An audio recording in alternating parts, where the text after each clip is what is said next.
Cette fois-ci, les fusils visent à la foule d'en face. Deux corps tombent. Un des SS arrive et tire 2 fois. Debout, en avant.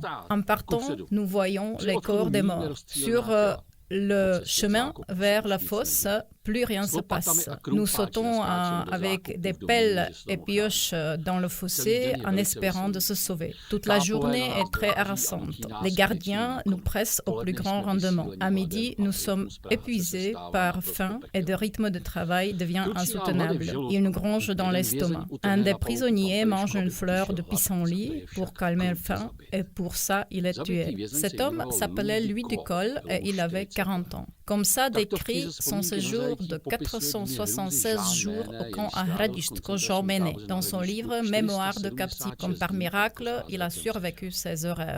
À la fin de la guerre, le commandement de la SS a décidé de creuser le fossé anti-char qui devait arrêter l'avancée de l'armée rouge. Mais la raison principale de construction, connue seulement par la SS, était l'extermination des prisonniers. Personne ne devait survivre jusqu'à la fin de la guerre. On parle avec Karel Heřman, témoin des événements.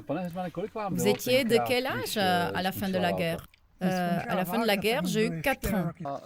Ici, la photo d'époque, à peu près le 9 avril 1945. C'est en ce temps que les prisonniers travaillaient ici à la construction du fossé. C'était près de cette maison où on a eu même des meurtres. Et puis ça passait par en bas vers la forêt.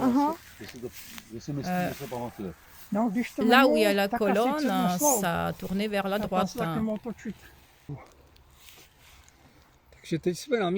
Donc nous sommes ici à l'endroit où la fossée a commencé. Oui, je me souviens 100%, ça a été ici. Et donc, ça n'a pas coupé la route. Ça ne pouvait pas être que ça coupait la route, mais après la guerre, ça a été restauré. Non, non, c'est pas ça, ça ne coupait pas la route. Et jusqu'à quand il y avait la fossée ici?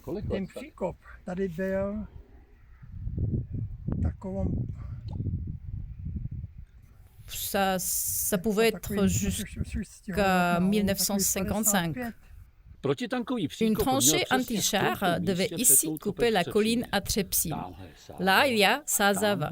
Et là, de l'autre côté, Vltava. C'est le plus étroit endroit entre les deux rivières. Donc, c'est pourquoi le fossé anti-char devait être creusé ici. Maintenant, nous sommes à l'endroit où le fossé anti-char a coupé la route qui mène à Třepčín. Ce chemin qui va vers la route entre Benešov et Štěchovice n'existait pas. Il y avait le fossé avec la profondeur de 5 mètres et une largeur de 10 mètres. Et ce fossé était remblayé. À cet endroit, on a créé la route. Selon les témoins, on n'a pas réussi de couper la route.